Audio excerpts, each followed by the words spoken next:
Now, let's head up to Queensland and catch up with One Nation leader Pauline Hanson. There's been plenty happening in federal politics. Good to talk to you again, Pauline. The three Nationals frontbenchers, coalition frontbenchers, three from the National Party, have quit this afternoon because they voted against the hate speech laws, the government's package. Tell us about your thoughts on that and whether you might dangle a line out to those three Nationals and offer them One Nation membership. No, I won't be offering anything, Chris, but good on them, and I do congratulate them on standing their ground and voting against the laws along with One Nation. We picked it right from the very start, Chris, that these laws were unworkable, weren't unnecessary and should not have been introduced to the Parliament. The laws that they put before the Senate inquiry last week, they weren't the same laws that they brought into the Parliament. They brought in new legislation at 10 o'clock yesterday morning, and then they were debated on. We're talking about 500 pages. A lot of the original was carved out.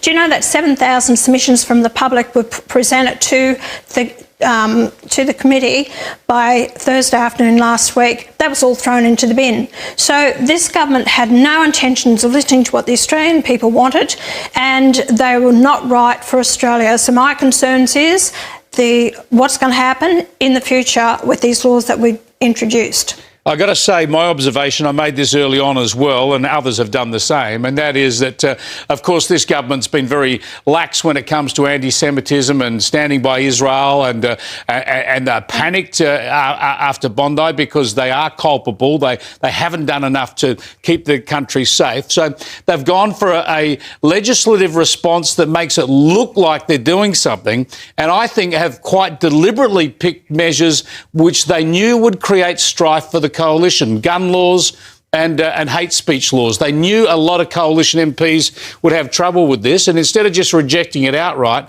the coalition has actually fallen into their trap and become divided about them.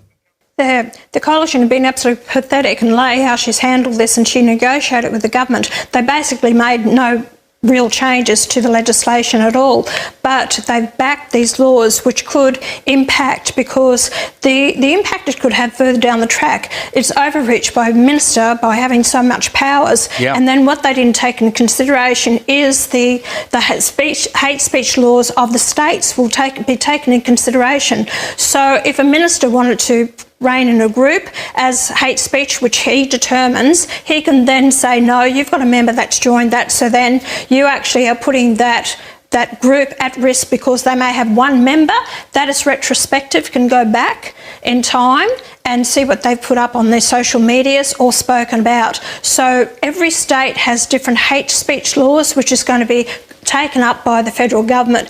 It's just overreach. And the constitutional expert lawyer in this, Anne Toomey, summed it all up. She said the politicians should have taken a breath with all this, rather than passing these laws. She's concerned about how they could be used against different groups and organisations. Exactly. And she didn't say it, but it's targeting. One Nation could be targeted with this law. There's no doubt there could be unintended consequences, no doubt about it at all. I want to get you on the polls, Pauline. I haven't caught up with you since you've topped the coalition in the latest news poll. Does this change your aspirations for the party? Do you think that One Nation could in any way, shape or form become a party that, not a party of government perhaps, but a party that could share government? Oh, most definitely, Chris. Most definitely. And that's what I will be actually striving for with the right people around me to be a team. It's quite interesting now, the number of people who are actually coming forward to want to be candidates, credible people, high-profile people, people who really want to make a difference to the country. We are powering ahead. Our membership is still growing quite a lot. People are interested now. They're pinning the hopes on One Nation to get our country back. So it's about having a voice to actually reign in both major political parties. They have this elitist attitude that no one else should be governing this country but them, and that's why we're in a hell of a mess. I'm not going to sit back on my laurels. I want to take it up to them, and I want to say, you get your act together, otherwise we're going to be the true opposition in this country, or government one day for the people to actually support us. Now, you're going to have to win seats in the lower house. They rushed 500 pages of laws overnight, ignored 7,000 public submissions and still expected people to stay quiet. ये सिर्फ policy नहीं था, ये power grab था. और फिर आती हैं पॉलिन हैंसन, जिन्होंने सीधा सिस्टम को चैलेंज कर दिया। वॉच क्लोजली, जब उनसे पूछा गया कि क्या वो नेशनल्स के रेबल्स को अपनी पार्टी में लेंगी, उन्होंने सिर्फ एक लाइन बोली, no but good on them. Simple line, लेकिन इसका मतलब direct rebellion against the system. उन्होंने एक्सपोज किया कि ये हेट लॉज अनवर्केबल थे, अननेसेसरी थे, और सबसे डेंजरस, ओवरनाइट पुश किए गए 500 पेजेस, एक दिन में डिबेट और पब्लिक की 7,000 आवाज़ों को सीधा इग्नोर। ये डेमोक्रेसी है या स्क्रिप्टेड डिसीजन? और सुनो, सबसे बड़ा पॉइंट, एक मिनिस्टर के पास इतनी पावर हो सकती है कि वो किसी भी ग्रुप को हेट डिक्लेयर कर दे, सिर्फ एक मेंबर की वजह से। मतलब एक बंदा बोले, पूरी कम्युनिटी फंस जाए। ये लॉ नहीं, ये कंट्रोल मैकेनिज्म है। और जब कोalition ने ओपोज करना चाहिए था, वो खुद डिवाइड हो गए। एग्जैक्टली वही जो गवर्नमेंट चाहती थी। पॉलिन ने सीधा बोल दिया, दे वॉक्ड इनटू द ट्रैप। और यही सबसे डेंजरस पार्ट है। एक तरफ लॉज पास हो रहे हैं, दूसरी तरफ ऑपोजिशन टूट रही है, और बीच में पब्लिक कंप्लीटली इग्नोर्ड। फिर आता है next move, power expansion. Federal plus state hate laws combine होंगे और रेट्रोस्पेक्टिव एक्शन भी हो सकता है। मतलब आज जो तुमने पोस्ट किया, कल उस पर केस बन सकता है। और फिर कहते हैं this is for safety. Safety के नाम पे कंट्रोल, ये नया फॉर्मूला है। और एंड में जब उनसे पूछा गया कि क्या वन नेशन गवर्नमेंट का हिस्सा बन सकती हैं, उनका जवाब क्लियर था, मोस्ट डेफिनेटली। मतलब ये सिर्फ ऑपोजिशन नहीं, एम्बिशन फॉर पावर है। अब सवाल तुमसे, ये लॉज सच में प्रोटेक्शन के लिए हैं या कंट्रोल के लिए? वन वर्ड में बताओ, सेफ्टी या control? And it doesn't stop here, because when power becomes this centralized, misuse isn't just a possibility, it becomes inevitable. And that's exactly the warning Pauline Hanson was hinting at.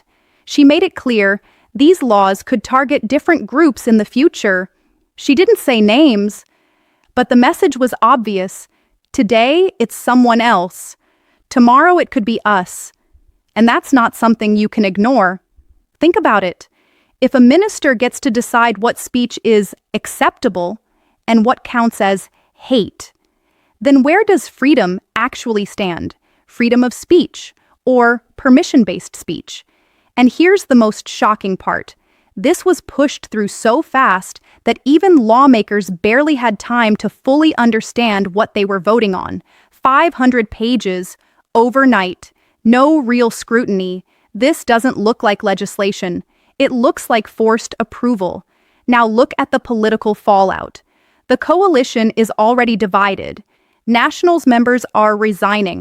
And right in the middle of that chaos, one nation is gaining ground. That's not random. That's what happens when there's a vacuum of leadership. Someone steps in and takes control of the narrative. And Pauline Hanson is doing exactly that. Her message is simple. The major parties have failed the system. And when public trust drops, alternative voices rise. That's why she pointed to the polls.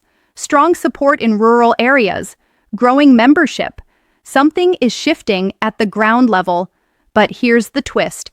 If these laws actually get enforced the way critics fear, those same rising voices, those same opposition groups, could become the first targets. That's not irony.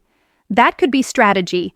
Create division first, introduce powerful laws, then use those laws to control the opposition.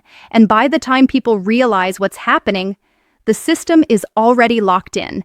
And don't forget to press the subscribe button